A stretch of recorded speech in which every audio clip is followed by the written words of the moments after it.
Hello, everyone. In this English episode, we will be focusing on English conversation. Listening to English conversation is an essential part of improving your English language skills.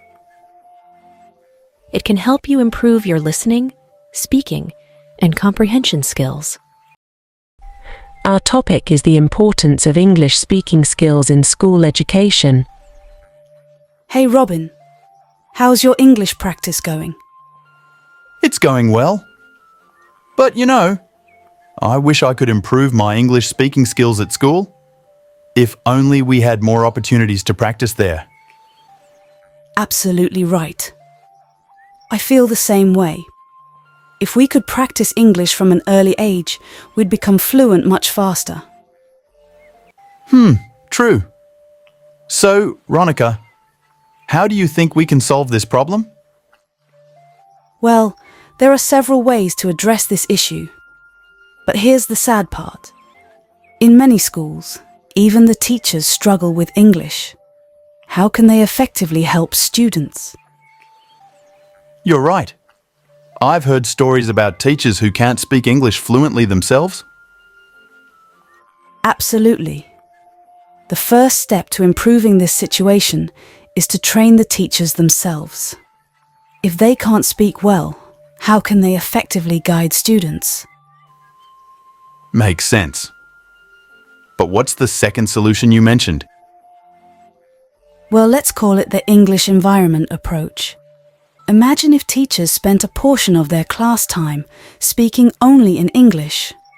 For instance, they could dedicate at least 5 minutes of each session to conversing exclusively in English with the students. Interesting idea.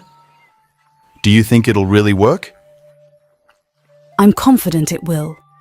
Consistent exposure to English during class time will help students become more comfortable with the language. Plus, it encourages teachers to improve their own English skills too. Wow, that's impressive. Now tell me, how are your teachers in school? Did they ever speak with you in English? Certainly. My teachers were quite proficient in English speaking, but I was too shy to engage with them. Sometimes the teacher would converse with me in English, but I'd get nervous every time. It's funny. I used to dislike English back then. Ha ha ha. Seriously? I can't believe it. Look at you now. You're so good at English. Thank you. I had to practice a lot, and I'm still learning, Why did you hate English initially?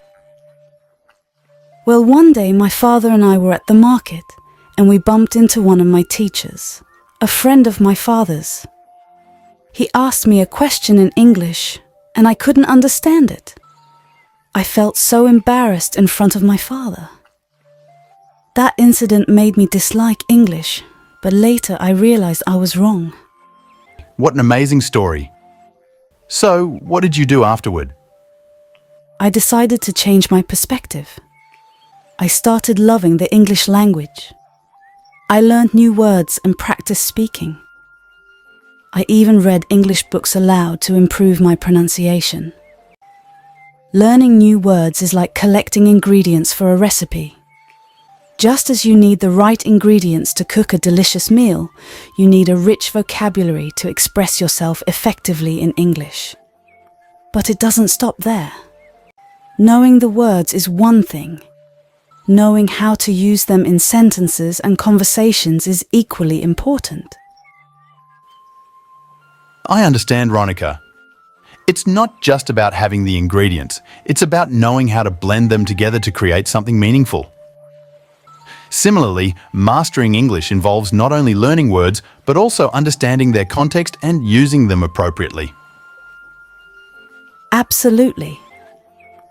I vividly recall my high school days.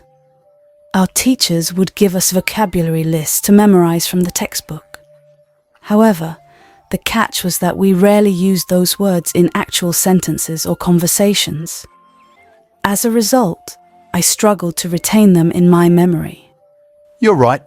We never practiced using those words in context. It's no wonder they didn't stick with us. The key is to apply new vocabulary in real-life situations to reinforce our understanding and retention. You're absolutely right. It's frustrating how teachers often focus solely on exam scores rather than practical language skills. Even though we've been learning English since our school days, many of us still struggle to speak it fluently. Ha ha ha ha, yes. It's funny, but painfully true. We're all in the same boat, trying to navigate the English language. Let me share an incident.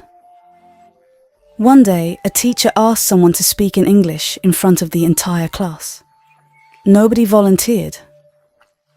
But eventually, one brave girl stepped forward and impressed the teacher. The catch?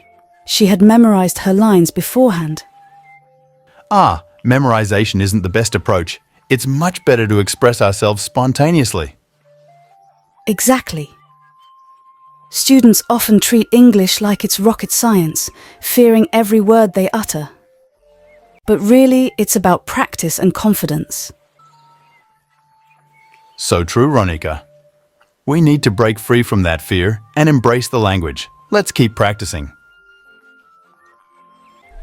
If you have watched the video till now, it means that you are truly committed to improving your English. And the good news is that your efforts are paying off as you are making progress towards your goal. Keep up the great work. Our aim is to help you enhance your English skills.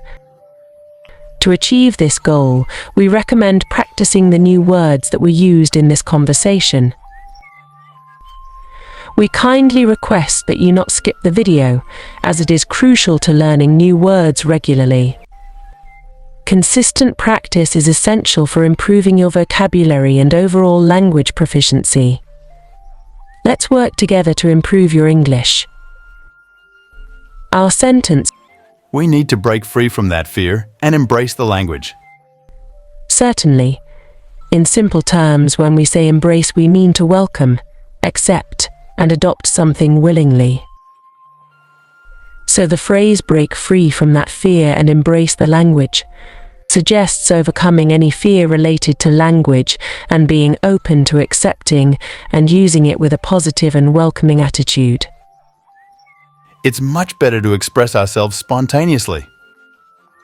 Spontaneously means doing something in a natural and unplanned way, without much thought or preparation. It happens on the spur of the moment, without deliberate intention or premeditation. So if you do something spontaneously, you're doing it impulsively and without a lot of advanced planning. It's no wonder they didn't stick with us. Wonder is used to express surprise or amazement. When the speaker says it's no wonder they didn't stick with us, they are suggesting that it's not surprising that those words didn't stay in their memory or become familiar. The use of wonder implies that there is a logical reason or explanation for the lack of retention or practice with those words. If you found the video helpful, please hit the like button and subscribe to my channel.